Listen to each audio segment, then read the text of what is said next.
So that's how most wholesalers are trying to behave, right? They're trying to act like these, gangsters going out there trying to steal people's deals. Yeah, I should not be allowed with 4 a.m. with Google. Oh,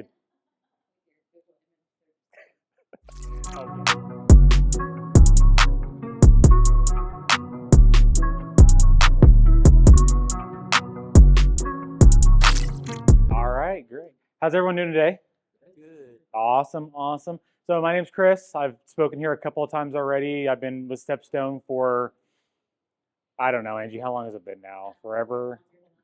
Yeah, so long. I'm an OG, and I think I probably made Stepstone a whopping $100 so far. Oh, come on. You're always teaching us the straight stuff. All right. So, show of hands, who in the room wholesales real estate? It's okay. This is a safe zone. We can say That's fine. it. Okay. And who here is just purely real estate? Just realty, realtor. Okay. Awesome. And that's fine. Like I don't discriminate. I don't judge. But hopefully you guys can learn something today. What I'm going to talk about today is wholesaling with a real estate license. So the title of this was wholesaling as a realtor, and I feel like that's misrepresented because as a realtor, you don't wholesale. So it's more of wholesaling while holding a real estate license. So kind of want to make that distinction a little bit. As you know, I am recording this just so you guys can watch it later. I put a microphone right back here. I don't know if you can see a little green light. If anyone has a question, feel free to grab that and talk into that. That way, for later on, we can use that audio if necessary. Yeah, cool. Really easy. Just talking to a little dead, kitten there. They'll catch you good. So I'm just going to kind of talk over this. I don't have anything scripted. This is not professional. I'm not a good public speaker, but I do the best that I possibly can. But at the very end, I will open it up for questions if you guys have anything. So I will ask if you have questions, save them for the end, so that way I can just kind of get through this really quick, as much as possible. All right, so who the heck am I? My name's Chris. I'm a realtor and wholesaler, mostly wholesaler. I think I've probably only done like 3 residential transactions in the last 9 years. So I'm still a realtor. I still hold the license. I live in Fort Worth. People think I'm like in Houston or Austin for some reason. I'm here in DFW. I'm actually originally from Utah. I have 3 kids, 4 wives. I only brought 1 with me that I actually liked. I like to see how that joke lands every time. And I've been wholesaling since 2015. My start was with net worth, so please don't judge me. I was only there for a little less than a year, and I got the crap out of there as much as possible. Big disclaimer, I'm not an attorney, so please take what I say with a grain of salt. Consult with your own attorney, talk with your own broker, make sure that what I say is correct. That's probably why Angie came up here, to make sure I don't say anything incorrectly today. She's like, oh, let's watch this guy. All right, so wholesaling as an agent or as a licensee, what's the difference? Well, there is no difference. So thank you guys for coming. Appreciate your time. Just kidding. If you're gonna learn really quickly, I have a horrible sense of humor, so if you could just laugh for my amusement, that'd be great.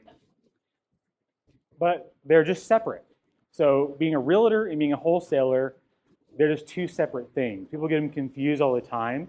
So you can wholesale while holding a real estate license, but there's really not much difference that you have to do business practice-wise, except there's a couple little things I want to go over.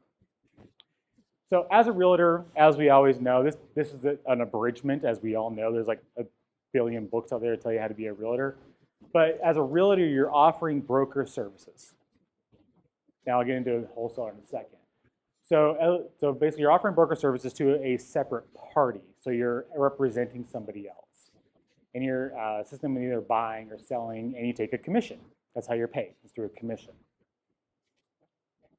Any questions here so far? We all know this. We're all realtors for the most part. Wholesaler. Well, what's a wholesaler? That's who a wholesaler is. That's all we are. We're just money-grabbing criminals. That's what happens if you drink a pot of coffee. There's nothing but pure energy. So as a wholesaler, the difference is you're not representing the seller, You're not representing the buyer. You are the buyer. You are the buyer on contract of the property. That makes you that gives you a principal interest in the purchase of the property. And I want to make that very clear. You are becoming a principal interest in the purchase of that property through a contract. You're not representing anybody. Does anybody get kind of how I'm going with that there, the difference in terminology? It sounds like I'm being like forcing that. It's true, and it's because if you use that terminology where you say, hey, I want to represent you, I want to help you with the sale, you're actually offering broker services. And now you owe that seller or buyer fiduciary responsibility. So you got to be careful with how you term that. So as a wholesaler, you're the buyer, and that's where you got to remind yourself all the time is when you think to yourself, okay, well, how can I work this if I'm an agent? I mean, do I have to sign a listing agreement? Do I need to sign this or that? You don't. You're a buyer. So remove the fact that you have a license totally out of your mind. You don't doesn't matter if you have a license or not. You're buying this property. Just keep. See, a pot of coffee doesn't see. You just can't talk anymore. But you're the buyer of the property. Now, all you're doing is you're getting the property under a purchase agreement to gain the principal interest. I already talked about that. And all you're doing is you are marketing to sell or assign the contract, not the property. If you market the property for sale, again, you're owing a fiduciary responsibility to the seller and offering broker services. Now, if you're done that without a listing agreement, now you're doing it for free. That's a problem. And you could run into a lot of legal problems. And this is where a lot of wholesalers, I feel like, get wrong because they try to market the property. Hey, I have 123 Main Street for sale. No, you don't. You have a contract to purchase 123 Main Street that you're selling. And you're paid by an assignment or double close fee. Any questions here so far? Okay. I think I've really hammered that one quite a bit. All right, so what are the benefits of wholesaling as a realtor? The number one benefit I like is the access to the MLS. You know, how many people before you got your license, you're thinking to yourself, how do I get MLS access? So you go into Google and you're like, how do I get MLS access without being a realtor? And they all try to tell you, oh, call up agents in the area, build a relationship with them, offer to pay their MLS dues, and et cetera, so forth. Think about this. A, if a realtor gives you their MLS access, they can now have big problems on them in a massive way if they just give you their login. Secondly, say they don't give you their login, they just say, oh, just send me the addresses, I'll run comps for you. If they're just an agent who doesn't specialize in investing or flipping, how in the heck are they going to know what to look for when it comes to running an ARV? And for anybody who doesn't know, ARV is after repaired value. You should know that, but just in case you don't. How are they going to know that? They're not going to know how to look for similar comps that have been rehabbed or flipped. They're not going to know how to look for houses that look like crap to get a comparable against the two of them. They don't know. Also, if you're wholesaling properly, how's that agent going to feel if you're sending them 10, 20 houses a day to run a CMA on? Where's their priority going to be? The person over here who wants to list their house, or Mr. Wholesaler who, what relationship am I going to have with that person? Being a realtor, you get direct MLS access. You can run as many comps as you want. You can run as many reports. All the data you need is right there at your disposal. I feel like being an agent or a licensee gives me better trust with the sellers. So how many times have you been in front of a seller and they'll tell you, yeah, you're like the 5th person I've talked to. Why should I work with you? And probably all the other 4 people that they've already talked to have been some hoodlum going in there wearing a hoodie or throwing gang signs and trying to beat them up on their property. Why should they talk to you? Well, I'm actually a licensed agent. So if I screw something up, you can report me to Trek, and then my broker chews me out about it. How many times has that happened? You've never chewed me out, because my stuff's been legit, other than that one. That one, though. I didn't submit EMD on time for one deal.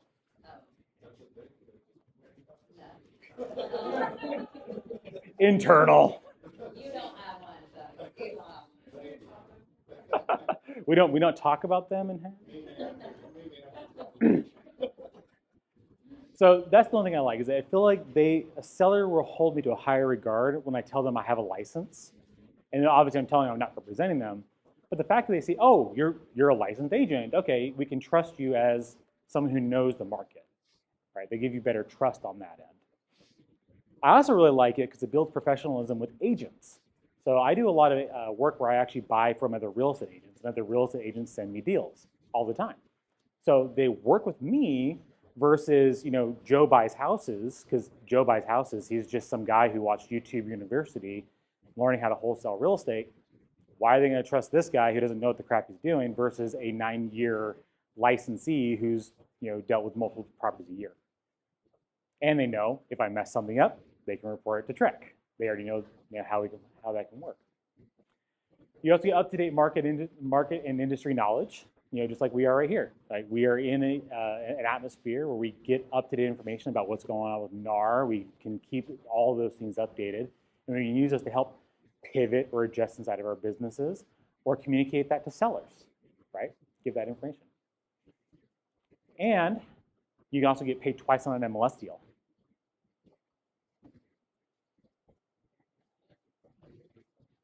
So that actually leads me to this question. How can you be a wholesaler and a realtor in the same transaction?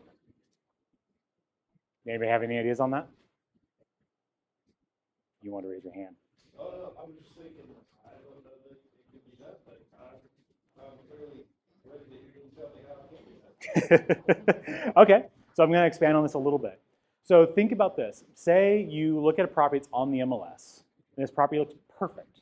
Maybe it's been on the market for 150 days, 200 days. They're asking 200,000 for the property.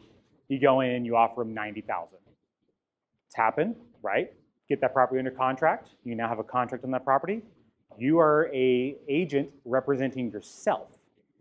That agent's offering, for now, they're offering a 3% buyer agent commission, right? You can now, as representing agent to yourself, collect that 3% commission or 2% or 1% or whatever they beat you up on, and on top of your assignment fee. So you can still assign the property and collect your commission, right? I've done that several times. Several times. I think I've only done it once with Stepstone. Yeah. I don't do it very often anymore. Earlier on, back in 2015, it was easy. It was so easy. I moved so many properties from the MLS in 2015, 2016. It got a little harder after that when everybody started booming the MLS like crazy. But you can. If you find a good deal, it's on the MLS. You can get a good offer on it. You can collect both an agent commission and an assignment fee or double close or however. So in that transaction, you can still be a realtor and a wholesaler in the same transaction by representing yourself. And the way that would work with Stepstone and the way it worked on that one deal, since you're representing yourself, it's a personal deal, even though you assigned it. So you can talk with Angie about that. I only paid the $650. But my broker said, well, that's all I paid you. Oh, was this? I don't know. It's whatever you invoiced me. But my broker said, you can't wholesale here. I don't allow it. Wholesalers are scumbags. We are. But wholesalers are scumbags. We'll take a split of your assignment fees. If you're not a Stepstone agent, I think all of us are, but any of you who are maybe watching or listening later on who might be interested in Stepstone, if you're with any other brokerage, I'm not going to name names. If they say any of these to you, run like hell. That's the biggest thing. If you want to wholesale while holding a license, having a great relationship with your broker is quintessential. It is necessary. Because if your broker comes to find out that you're wholesaling later, they're going to let you go, or they may have their issues with you or give you problems along the way. That's why I'm with Stepstone now, because my last broker found out I was wholesaling and they had a long, not very fun conversation with me. So that's why you got to make sure if you want to wholesale, choosing a broker is necessary. Don't just go to the one broker who's going to offer you great education or great technology, which you guys do, but who advertise. That's who we are. We're an educational company. Go to a broker who understands about wholesaling. Go to a broker who understands about what lease options are or subject to or investments, right? Go to a good investment broker. And that's why we're probably the best one out there. Now, the biggest thing about being a licensee while wholesaling is disclosure. And this is, again, one of the big things that people get wrong is disclosing, properly on their deals. So the first thing people think is, well, I'm an agent, I have to disclose I'm an agent. Yes, you do have to disclose that you are an agent when dealing with a seller. It's just what it is. We have to disclose it on the contract. I hold a license, but you don't have to represent them, and you have to be very careful with how you make this disclosure. Because if you call up a seller, say, hey, Mr. Seller, this is Chris with Stepstone Realty, want to talk with you about your house. What's the problem I just now entered into there? What was that? I'm offering services as a realty company, right? Versus, hey, hey, my name is Chris, I'm with Live Oak House Buyers, calling about your house here at 123 Main Street. With that, I'm now saying I'm a house buying company. So during that conversation, I'm starting it off as, hey, I'm a house buying company. Yes, I hold a real estate license, but I'm not here to represent you. Right? You got to make that very clear. Because the moment you offer to list their house or you offer them any kind of agency services, you cannot 360 and go back, or 180. You can't go 180 and go backwards and then now try to sell them on you buying their house from them. Because now you just really create a big old problem for yourself. So you have to disclose, yes, you're an agent, but you have to make that decision first off when you're making this connection with the seller. Are you wanting to buy it or wholesale it, or do you want to list their property? Because if you have any intention to buy it, start with that. Listing is secondary.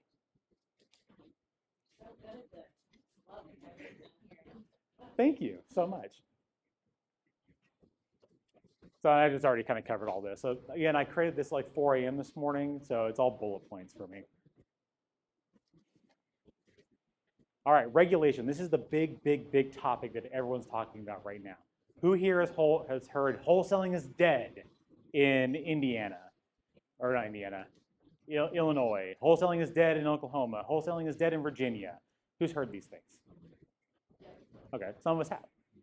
And that's because regulation has come down in these states stating that if you want to wholesale more than one contract a year, so more than one contract in a 12-month period, you have to be a licensed agent.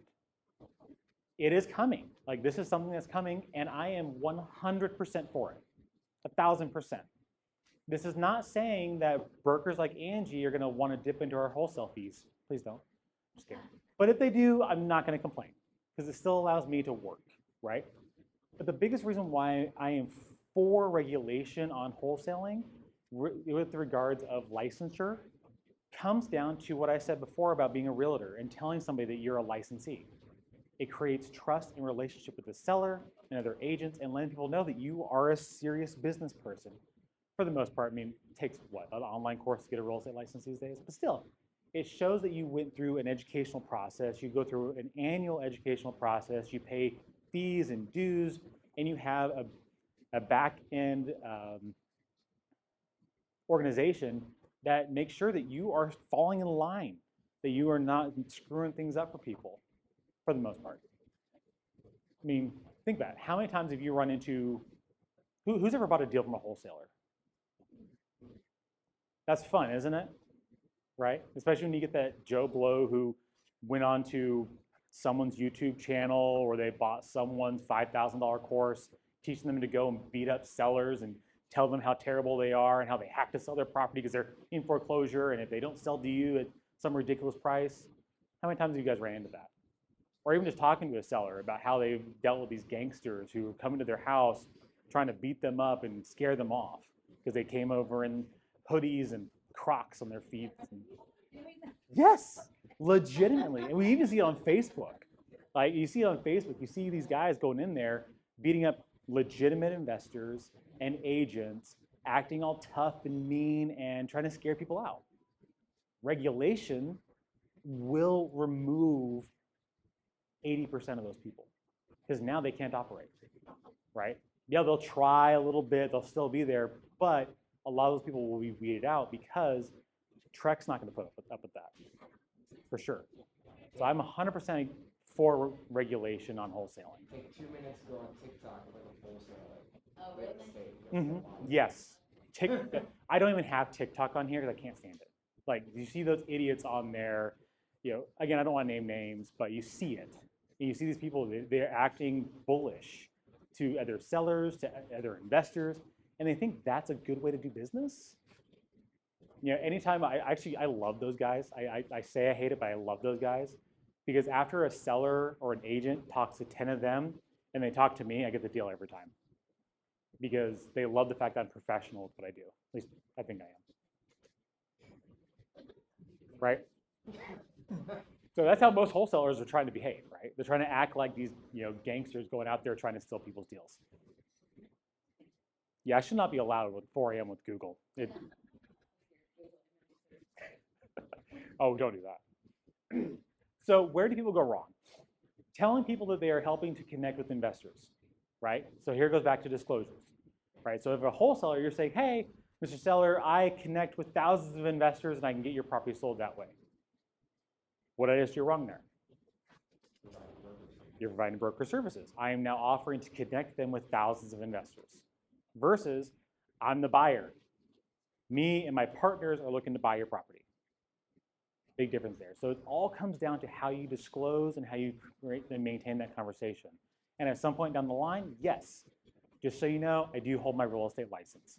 I was actually talking with Dan earlier, and when Angie and Dan got started, Angie would go along with Dan on appointments. Dan wasn't licensed at the time, but having Angie there as a licensee helped out a lot. And anytime he had to go on an appointment by himself without Angie, he had a harder time. Well, I mean, I know my life. I can see that. I can see that. You're not wrong. And the last one, and again, I'm not trying to push this because again, we're all stepstone agents, but choosing the right broker, right? It's like legitimately, I was with 4 other brokers before I was with Stepstone. I was with, sadly, Net Worth. We all knew that. I was with Keller Williams, EXP, and another one that was only around for like 2 years, Investable, Tim Heritage's group that he had for a small period of time. And what I liked about them is Investable, they had the same concept of what Stepstone was trying to do, but they didn't do it the right way. So when actually I left Investable, I was looking for a similar company to what they had to offer because I liked the concept of an investor-ran organization. And I think James and Christina linked me up with you guys. It's like, hey, come check out Stepstone. And I did, and I talked with Angie. I don't know if I talked to you guys. I think I just talked to Dan. But describe what you guys had to offer, and I was sold immediately. Pay nothing every month, and I get investor resources? Yes! No, you guys are awesome. Like, legitimately, this is one of the better environments I've ever been in when it comes to investment knowledge and community.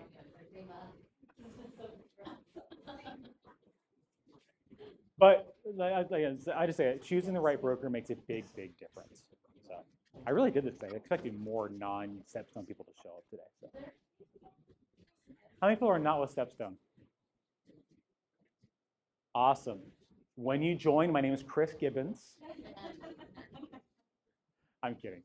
But legitimately, having the right broker, I mean, because I talk to other agents, other wholesalers and investors who are with like Keller Williams or Real or all these other brokers just because they need a place to park their license. And they tell me all the time, yeah, I got to keep it hush hush. Like, I don't talk to my broker about this.